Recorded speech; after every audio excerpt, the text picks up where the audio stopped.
Next item, please. Citizen participation.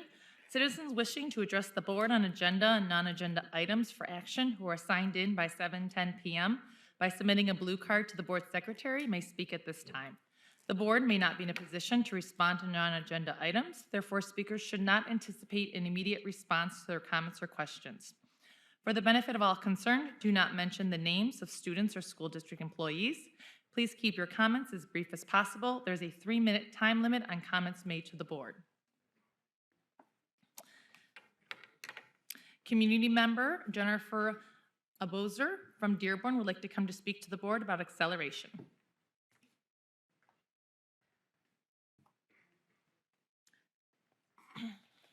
Well, I wasn't sure of what Kathy was going to say, so I'm going to say a lot of the same things, but I do want you to hear it from as many people as possible. My name is Jennifer Abuzor. I'm an ELA teacher at Smith, so go Vikings. I love my school, and I think we feel like we're doing things the way they should be done.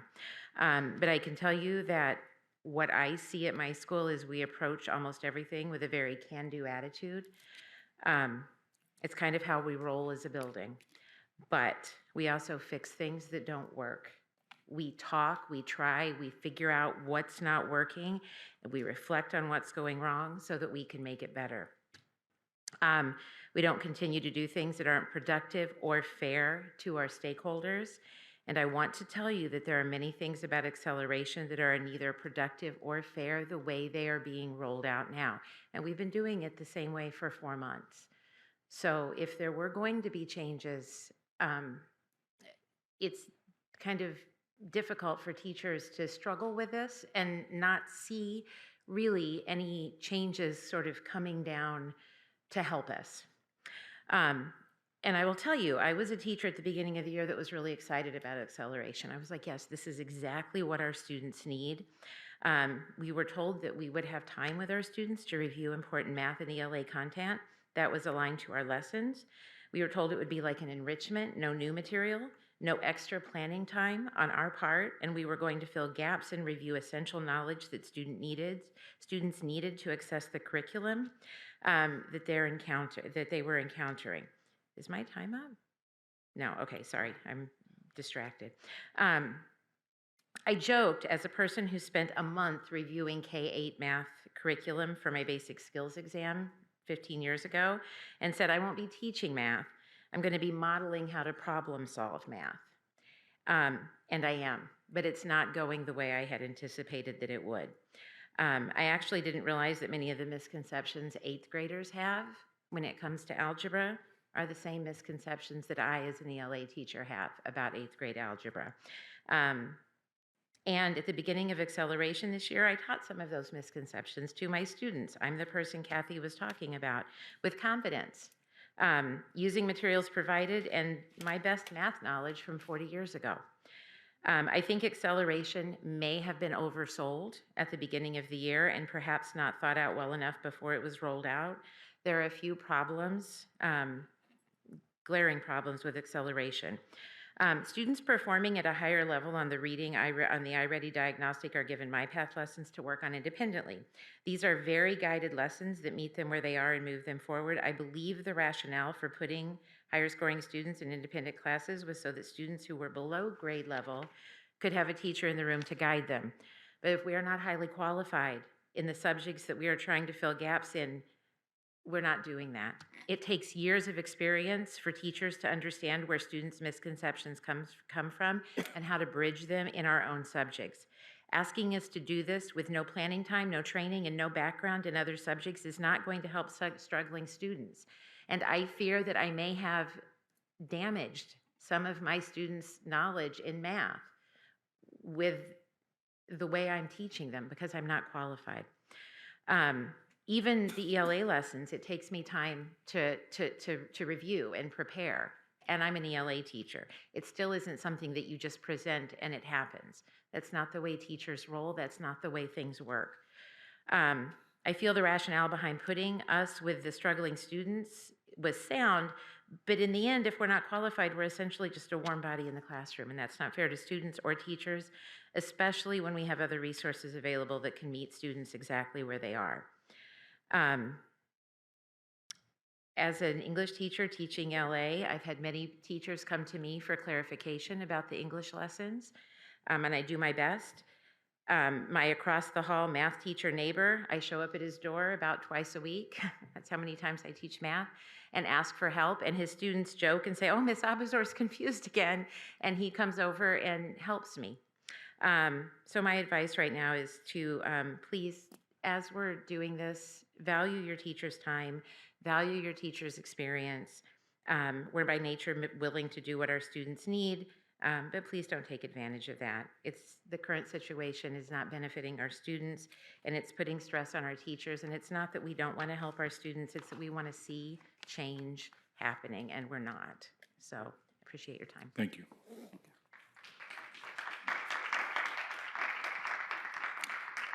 Next, and I believe she has already left, but student Olivia Pilkins.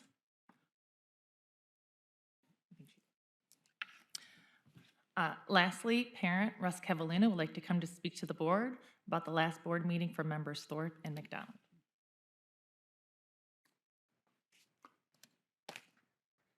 Thank you, Madam Secretary, Mr. President, board members. I may be one of the constituents that you've had before you that's seen the most of your board meetings over the last 6.5 years. And that is the perspective for which I offer feedback on the public service of the two members of your board who will be leaving us after this public school board meeting. And I also come to you as a parent, and that's a unique perspective that I often don't get to express, but it's important for me to do this with you two today. I also come to you as the child of two public school teachers. I have served in the executive branch of the United States government. I have served in the judicial branch of the state government. I have served at the county government, and I now have what I would call a public service job at the local government level. And I care deeply about good governance and public service. And the service that you two have provided is something that I would tell others, including my children, is good public service. And I don't think there's enough understood about that. And so I'd like to use the remainder of my 2 minutes left, Mr. President, to talk to you about what I hope you, Mr. President, and your colleagues might say about your soon-to-be erstwhile colleagues, Member McDonald and Mr. Thorpe and Member Thorpe. The reality is this experiment of self-governance is really hard. It's really hard to do this well, where people have strong views, disagree with each other, and then they elect peers to decide this stuff. And we basically agree that we're not going to harm each other, either physically or verbally, and let the people we elect make these decisions. And there's really no more difficult place to do it than the people who are looking after our children. And it's really hard work. It brings out emotions. In the last 6.5 years that I've watched this board, there's been a lot of emotions at this dais directed at each of you. And it's very, very hard to keep your cool. And the things that are really hard in our society usually come along with some kind of accolade. You get a lot of money, or you get a big title, or you get a fan base, or something along those lines. But no one on this board gets any of those things. The reality is that you raise your hand, you walk around your peers, ask for votes, spend your own money, and then you come in here and try to do the best you can. And I keep calling you trustees because there's another place you are trustees, so excuse me if I do. But members McDonald and Thorpe, you're not unique in that regard. But because it's your last meeting, I want to comment on the way you've done good public service. Because the reality is in our society today, you're not going to get a parade for having been calm and good public stewards of our money, our children, and our trust. And even when you mess up and people attack you, you're not going to get any more respect for handling yourself well. But I need you to know that that's important to at least me. And I think a lot of public who weren't here for the last 6.5 years, or maybe even tune in every once in a while, when you were holding the gavel or when you were holding the gavel and it was really hard. Our society doesn't reward that right now, but I want you to know that it's important to me. And you did great public service. Thank you. Thank you. Next item, please. Action items. Are there any agenda items on this agenda which board members or their superintendent wish to discuss and vote on separately? If there are, we will exclude these from the motion below. Trustee Thorpe? I had some comments and a question on action item 11, but I do not need it pulled. Okay. Anybody else? Madam Secretary, continue. Move that action items numbered 1 through 11 be approved as recommended in this agenda. So moved. Support. Motion was moved by Trustee Petrikov, supported by Trustee McDonald. Trustee Thorpe, question? Yeah, for the donation to the school district runs through the Dearborn Education Foundation. Item number 4 was mentioned previously, a donation of $300 to help with some students that are new to not only our district but our country to attend Disney on Ice. And while this board, I don't even know if I would really say oversees the foundation board too much, we let them do their part. One thing that we do want to make sure is that the funds that are being collected by our education foundation are being used properly, and that there's an educational outcome. And from my own standpoint, I have a hard time understanding how tickets to attend a performance of Disney on Ice have an educational outcome. So I know this is supported by the Education Foundation and then the administration, but I do want to mention that, and I do want to make sure that the foundation and the trustees of the foundation are aware that this is a slippery slope to fund an item when, as a previous trustee of that group, I know there's been many times where field trips have come upon them and it has usually been rejected. And then they need to be very careful of the items that they're supporting, make sure it does fit within their mission that is stated on their website. Thank you. Any other questions or comments? Trustee Petrikov? I just want to reiterate what Trustee Thorpe is saying, because I was one of the board members. I don't know if we had a board member this year who was sitting on the foundation board to report back to us why decisions were being made and votes were being taken. And our involvement with the Education Foundation is fairly minimal, because we need to keep a separation of those two entities. But because it is the Dearborn Education Foundation, it does carry some responsibility on our behalf to make sure. I did get online to look at the mission statement when I was on and it does stress that all the funding is to go to the educational quality in the classroom. Once they open the door, and I understand that this may be something that was unique, and they saw something unique. I wasn't in the room when they had the conversation about why they voted on this. But you set a precedent now of maybe many other people coming to ask for similar things, and then you're having to defend a decision over and over again of yes or no. And you have to be careful when you're asking people to donate in the name of our school district, basically, because that's how they look at the Education Foundation. It's representative of the Dearborn Public Schools. That we are careful in how we administer those kinds of asks. So I did see on the Education Foundation, they do crowdfunding. I mean, there are other ways to raise money that wouldn't be one that went through their normal donation process. And that may be something they need to reemphasize for these kinds of asks to make sure that it doesn't get out of hand, and that we end up having to field a lot of that kind of opportunities. While we don't want to discourage anybody from wanting to do something good and honorable for any of our students that they see as a need, but we just have to be careful about the appearance, that this doesn't turn into something else at the end of the day. Thank you. Anybody else?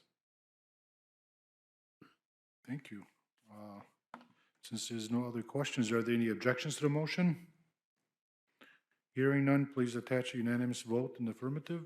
Next item, please. Summary of agenda action items. Number 1, approval of warrants. Number 2, approval of an award to Securotech. Number 3, approval of an award to Cengage Learning Lift per Board Report 24-67. Number 4, approval of change orders. Number 5 through 8, approval of non-instructional and instructional personnel items for P12. Number 9, approval of financial statement. Number 10, approval of policy bylaw updates changes per Board Report 24-73. And number 11, approval of donations. Thank you. Next item, please. Discussion items, there are none. Okay, next item. Board of Education business, acknowledgment of correspondence. Anybody? Next item. Next item, board member committee and organization reports. I'll just go ahead and continue speaking. Please. The Superintendent Evaluation Committee met earlier today. The topic was to go through the new ratings. Before it was 4 ratings and now it's down to 3 ratings. So we discussed that based on the rubric that was updated with the 3 ratings, that now 65% of that is going to be on the superintendent ratings. But within those, we looked at the verbiage and we're going to look at it again and probably send it to everyone, but most of the verbiage and examples that they have for needing support, developing, and effective appear to be better stated in vernacular used than last time. If you remember, actively seeking was usually used for highly effective and effective, and that's no longer the case. And I think that was something that we had looked at and that we said was not very distinguishable. We also discussed the 20% of student growth, and this will be coming to the full board. We have recommendations that 50% of the 20, within the 20%, half of it will be the iReady ELA and math for 6th to 8th grade, with the other 50% being from the student growth that both teachers and administrators use as well. Then the remaining 15% is district-wide goals. We had suggested that one is creating a process for addressing the bullying and the attendance, and the other one would be the acceleration program. Within that, part of it is always understanding what is growth, what is the district-wide goals, like that was also known as MCIP, I believe that was the acronym. So we had asked about what does acceleration program look like, how is it measurable, and something that will be invited to all of the board members is that there's walkthroughs at all times that we're welcome to go to, and the next one will be December 12th from 8:30 to 11 at Bryant. So if you wanted to see what does the acceleration look like, how is it being measured, all board members and future board members will be receiving an invitation for that. So be prepared to look at your email and let us know what other suggestions that you would have based on the recommendations. Great, thank you. Trustee Petrikov? Yeah, I just want to make sure what you were referring to was the MASB value, because there are other options, but that's what Correct. we've chosen to use, and you now have the updated Correct. version that you will be sharing with us Yes. so that we Yep. can see what the changes are from what past Correct. evaluation rubrics look like. Correct, and this will also, just as a updated state law, that we need to take the training. All school board members are required to take training to be able to participate in the superintendent evaluation. MASB did update that from last year. Also, the alignment within the evaluation from superintendent also reflects administration and also the teacher. So everything is more aligned between all 3 levels. And then also we have Jay from MASB that'll continue to participate in those meetings with us if we have any questions going forward, because it is a whole new it's a newer evaluation. But I just want everybody to be Yes. clear, we have chosen to use Michigan Association of School Boards program, but not every school district necessarily has to sign on. They just have to follow the state guidelines of what is required. We are using that. Trustee Thorpe? Speaking of MASB, I attended a board meeting up there about 2 weeks ago. They were giving us updates as best they could as to what they expect 2025 to look like with changes in Lansing. It could be a very active lame duck session, so be prepared for that. One other thing I wanted to bring to this board was kind of a side conversation that was going on up there, and it had to do with policy. And I know I gave something to Trustee Moses last month. What I can tell you is that there is a number of school districts in our state that are switching their policy manual from Neola over to Troon. They have not been happy. And I know we looked at this and evaluated it maybe 2 or 3 years ago. But this is an avalanche that is going. So you might want to consider if Neola is still going to be your preferred provider or Troon or someone else. Thanks. Was there any other reports? Trustee Moses? Also, the Relations Committee or the City Relations Committee Yes. met on November 14th, where we discussed various issues with the city administration, from the interlocal camera agreement to AI and Google, as well as the current SRO model. We also discussed CTE education and driver ed, and mutual building use between us and the city. Great. Anything else? Next item, please. Board member and superintendent commentary. Trustee McDonald? I just want to thank the entire Dearborn community for giving me the opportunity to serve on this board and to serve our community, our students and our families. It has been quite an honor. So I thank you. I want to thank my fellow board members, past and present. I was going back today and trying to count in my head, and I could remember 15. I think that's right. I may have missed one, but 15 different board members that I worked with over the years. And I just have to thank every one of them and say that you've all meant something to me. I've learned something from each and every one of you. I was thinking earlier today of Pam Adams. God bless her soul. I remember President Barry and I going to visit her when she was in the hospital. So it's just been such a journey to sit on this chair and to do the work of the community. So I thank you all for the opportunity again. I thank my colleagues, and I also want to thank both the college and the district, the entire staff. Such a wonderful group of professionals that I've never worked with before, and I've forged some fantastic friendships along the way. So thank you very much for the opportunity again. Thank you. Any other? Trustee Thorpe? Echoing a lot of what Trustee McDonald said, getting elected 8 years ago was awesome, and I felt from day one that I had to prove that I deserved it, and I hope that I did a lot to earn that trust. It's been an honor to serve on this board. You all have my phone number, as does, I see Trustee-elect Aljami here, and Trustee-elect Czar also has my number. It is a close-knit group, and there's only so many people that you can complain to because so much of it is confidential. We try not to involve our spouses with it. Carrie, I'm sorry for all the headaches you had to deal with because of what I had to deal with. But feel free to still call and complain to me about each other. I'll be there. I'll be that shoulder to cry on. Thank you. Anybody else? Any other comments? I just want to, last meeting we had the volleyball team from Etzel 4 address us, and it's a sad situation, but I promised them that we would do something. There are two parents that are co-chairing an event this Friday, and I want to thank my colleagues on the board. Everybody pitched in for this event, and a generous donation from Dr. Maleko and administration. So we do have an event planned for them, and they're very excited. So I know we have our holiday party Friday night, but if you can stop by afterwards at Lupita, please do so. I mean, they'd love to see you. Any other comments? Next item, please. Request for information and/or future agenda items. Trustee Thorpe.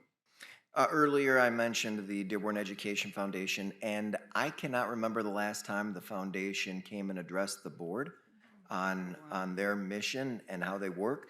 But with 2 new trustees stepping onto the board, it could be a good time for them. Just to follow up on that, yeah, I was surprised too that we haven't heard from, I reached out to their executive officer, and I thought that she was gonna reach out to me and be put on the agenda this month, but hopefully sometime soon, so thank you for bringing it up. Any other requests, trustee Moses? I just want to ask about trainings as far as the acceleration model. What trainings were provided to teachers and in the beginning of the semester, as well as what other trainings are being offered currently to teachers who would like to be trained on subject matter or who are struggling with this model as well. Thank you. I'm gonna follow up on what was trustee Petrikov and I discussed earlier. I'd like to see, you know, we were accused of violating a contract. Let's get an opinion on that. And if we're violating or not, what does it look like if we wanted to, you know, compensate people for time? I mean, it's definitely well-deserved, but just what does it look like, and is it something within our budget? That's one. And the other thing, a while ago, I asked for salaries outside the union. I still haven't received that information. I'd like to get it soon. Follow up with Tom Wall. Yeah, and I did speak to Mr. Wall about that. He's working on it. Yes, thank you. Anybody else? Oh, this week? Okay. Thank you, sir. Next item, please. Future meeting dates, Monday, December 9th, 2024, HFC Board of Trustees Policy Committee meeting, 6 p.m. at the Administrative Services and Conference Center in the Cabinet Conference Room. Monday, December 9th, 2024, HFC Board of Trustees meeting, 7 p.m. at the Administrative Services and Conference Center in the Rosenau Boardroom. Monday, December 9th, 2024, P12 Board of Education Study Session Organization meeting, immediately following the HFC Board of Trustees meeting at the Administrative Services and Conference Center in the Cabinet Conference Room. Thank you. Happy holidays, everybody. We are adjourned.